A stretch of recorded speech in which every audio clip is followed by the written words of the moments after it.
Welcome back to the book club.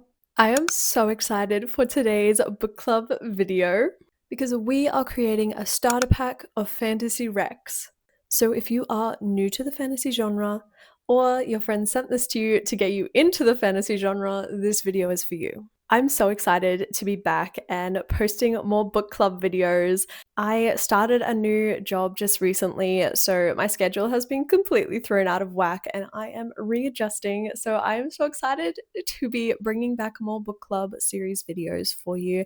And I have so many more planned that I can't wait to get out. I honestly just love that YouTube has this space for long form content so we can yap about books in video, in the comments section, and just talk about something that we all love so much. Now, a little side note, this starter pack is not going to include any Sarah J. Maas or Rebecca Yarros books.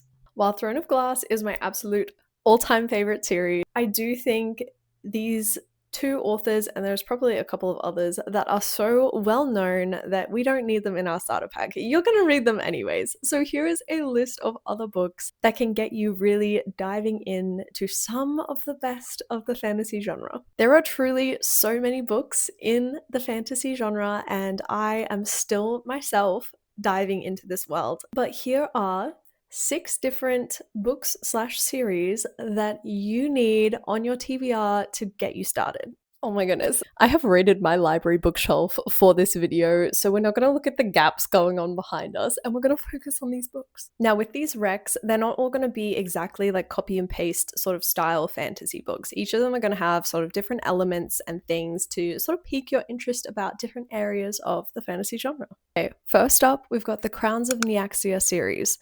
I hope I'm pronouncing this correctly, but this is a duet, the first duet in the series, and then there is, I believe, 2 other sets of duets and a couple of little side stories as well. I personally haven't even finished this series entirely yet, but I am so excited to keep diving in. When I tell you this duet is immaculate, it is so incredible. The story is so intoxicating. The way that it summarizes and completes everything in 2 books for these characters, peak. Just peak. It has everything in it. This duet has everything. Has everything you need. There is vampires, action, violence, romance, great plot, wars. I think I personally just love how realistic she made the characters and their relationships, and how it didn't feel like any of the conflict was used as filler for these books. Like, it was so thought through, and just the way everything came together in the final book of this duet. You need to read it. Okay, you need, put this on your list. Next up, we have Blood of Hercules. Now, there is 2 books in this series so far and more to come. I think this is a great like change up for like a fantasy read because it is focused in on like Spartans. It's set in like the future, but very like, I guess, post-apocalyptic energy a little bit.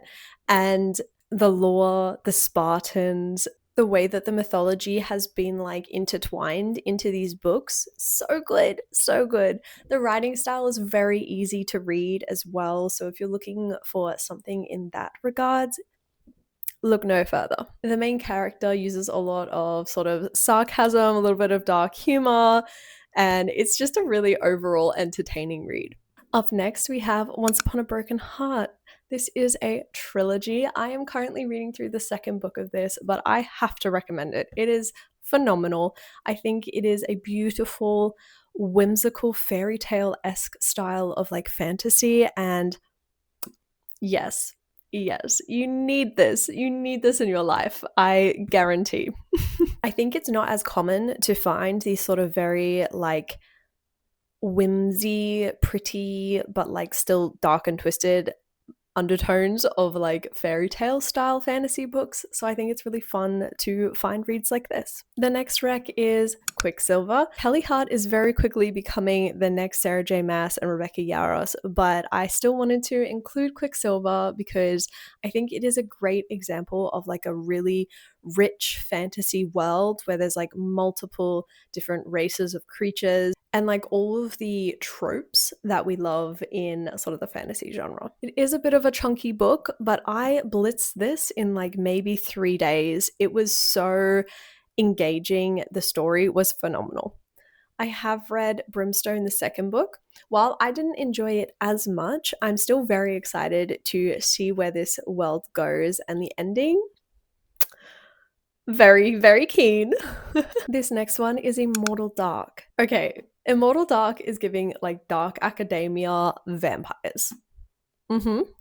The lore for these vampires goes so crazy. I love it. I'm so hooked, and the new book has come out. I'm so excited to get my hands on it and read the second part to this series because the way this ended, I'm ready. I'm ready for more. I just love that it is like fantasy tied into like that academy sort of style setting and vampires. I mean, say less. This is a beautiful book, so definitely read this one as well. And finally, we have Kingdom of the Wicked. Now, Kerry is definitely one of my favorite authors, especially after reading this trilogy. This series is like witches, princes of sin, different like realms, and it's so juicy. It's also like a murder mystery wrapped in too, which isn't a spoiler because it's on the back cover, okay? But it's so captivating getting into this story. You just, once you start, you have to read the whole trilogy. It is like a continuation, and you just need to know how it ends. He also has a sort of follow on or like spin off series focusing on other princes that are in this series. I cannot wait to read those either because I absolutely devoured this trilogy. Like, I cannot explain the impact that this trilogy had on me, that I went into such a book slump afterwards because I was like, I'm never going to read anything this good ever again.